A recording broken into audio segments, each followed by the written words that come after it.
আসসালামু আলাইকুম। এটেন বাংলার সংবাদে সবাইকে স্বাগত জানাচ্ছি আমি অনামিকা হাসান পুনম।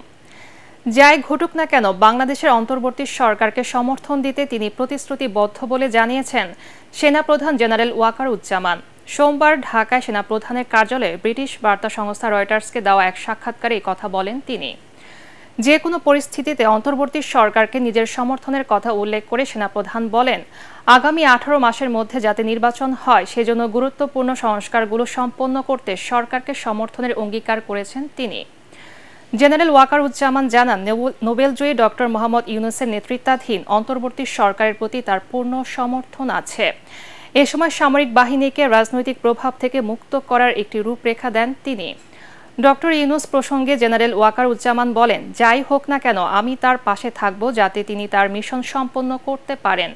তিনি বলেন, 1 থেকে 1.5 বছরের মধ্যে গণতন্ত্রে উত্তরণ ঘটানো উচিত। কক্সবাজারের চকরিয়া যৌথ বাহিনীর অভিযানের সময় সন্ত্রাসীদের হামলায় সেনাবাহিনীর লেফটেন্যান্ট তানজিম সরোয়ার নির্জন নিহত হয়েছেন। সোমবার রাত 3:30টার দিকে ডোলা হাজরা ইউনিয়নের মাইজপাড়া এলাকায় সন্ত্রাসীদের হামলায় আহত হন এই সেনা কর্মকর্তা। তাকে কক্সবাজার হাসপাতালে নেয়ার পথে মারা যান তিনি। আন্তঃবাহিনী জনসংযোগ পরিদপ্তর আইএসপিআর এক বিজ্ঞপ্তিতে এ তথ্য নিশ্চিত করেছে।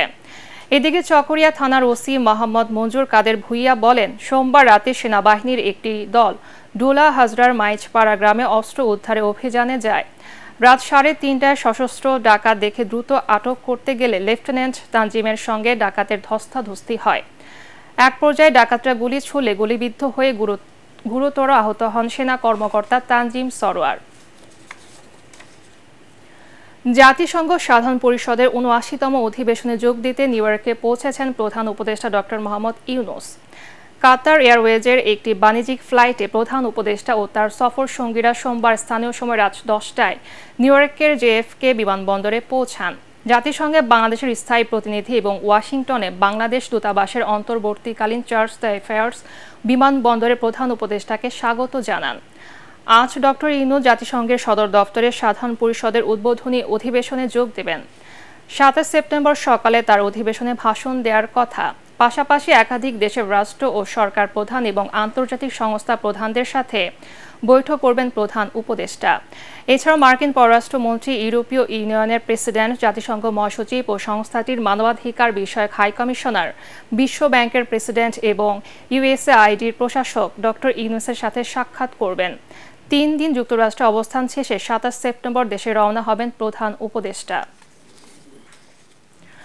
দুদেশের সম্পর্ককে এগিয়ে নিতে আগ্রহ জানিয়েছেন অন্তর্বর্তী সরকারের পররাষ্ট্র উপদেষ্টা মোহাম্মদ তৌহিদ হোসেন ও ভারতের পররাষ্ট্রমন্ত্রী এস জয়শঙ্কর। নিউ ইয়র্ক স্থানীয় সময় সোমবার জাতিসংঘ সাধারণ পরিষদের অধিবেশনের ফাঁকে 2 দেশের পররাষ্ট্রমন্ত্রী পর্যায়ের এই বৈঠক অনুষ্ঠিত হয়। বৈঠকে ঢাকা দিল্লির পারস্পরিক স্বার্থ সংশ্লিষ্ট বিষয় নিয়ে আলোচনা হয়। সকালে বাংলাদেশের পররাষ্ট্র মন্ত্রণালয়ের সামাজিক যোগাযোগ মাধ্যম এক্স হ্যান্ডেলে এক পোস্টে এ তথ্য জানানো হয়। এদিকে বৈঠক নিয়ে জয়শঙ্কর তার এক্স পোস্টে লিখেছেন, আলোচনায় 2 দেশের দ্বিপক্ষীয় সম্পর্ক অগ্রাধিকার পেয়েছে। ঢাকায় নিযুক্ত সাবেক মার্কিন রাষ্ট্রদূত মার্শা বার্নিকাটের গাড়িবহরে হামলার ঘটনায় চার্জশিটভুক্ত আসামি সিয়াম হাসানকে গ্রেফতার করেছে পুলিশ। সোমবার রাত 11:30টার দিকে রাজধানীর মোহাম্মদপুরের তাজমহল রোড এলাকা থেকে ঢাকা মহানগর গোয়েন্দা পুলিশ তাকে গ্রেফতার করে। ডিএমপির মিডিয়া অ্যান্ড পাবলিক রিলেশনস বিভাগের উপ পুলিশ কমিশনার মোহাম্মদ তালিবুর রহমান জানান, সিয়াম হাসান 2018 সালে বার্নিকাটের গাড়িবহরে হামলার মামলায় চার্জশিটভুক্ত আসামি। তাকে মোহাম্মদপুরে একটি বাসা থেকে গ্রেফতার করা হয়েছে। সিয়াম হাসান সদ্য ছাত্র জনতা অভ্যুত্থানকালীন হত্যার ঘটনায়ও এজাহারভুক্ত আসামি এবং তার বিরুদ্ধে আরও মামলা রয়েছে। রাজধানী শাহবাগ থানায় গত 9 আগস্ট দায়ের হওয়া হত্যা মামলায় পুলিশের সাবেক আইজিপি চৌধুরী আবদুল্লাহ আল মামুনকে 4 দিনের রিমান্ড এবং তেজগাঁও শেরেবাংলা নগর থানার আরও 2টি মামলায় তাকে গ্রেফতার দেখানো হয়েছে। এসব মামলায় সাবেক আইনমন্ত্রী আনিসুল হক, সাবেক প্রধানমন্ত্রী উপদেষ্টা সালমান এফ রহমান, সাবেক মন্ত্রী শাহজাহান খান এবং সাবেক সংসদ সদস্য সাদেক খানকেও গ্রেফতার দেখানো হয়েছে। এর আগে সকালে তাদের মেট্রোপলিটন ম্যাজিস্ট্রেট সাইফুজ্জামানের আদালতে হাজির করা হয়। এসব মামলায় তাদের গ্রেফতার দেখানোর পাশাপাশি 10 দিনের রিমান্ড আবেদন করে পুলিশ। উভয় পক্ষের শুনানি শেষে সাবেক আইজিপি চৌধুরী আব্দুল্লাহ আল মামুনকে 4 দিনের রিমান্ড মঞ্জুর করেন আদালত। বাকিদের গ্রেফতার দেখিয়ে পরবর্তীতে আদালতে হাজিরার আদেশ দিয়ে জেল হাজতে পাঠানো হয়েছে।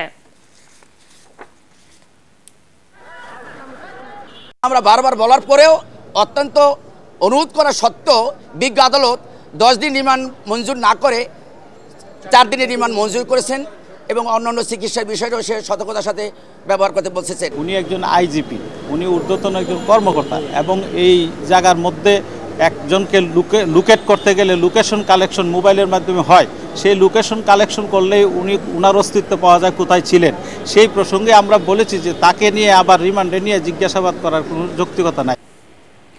পরবর্তী সংবাদ দেখার আমন্ত্রণ জানিয়ে এখনকার মতো শেষ করছি। এটিএন বাংলা সংবাদ ইউটিউবে দেখতে ব্রাউজ করুন youtube/ATN বাংলা নিউজ। ধন্যবাদ সবাইকে।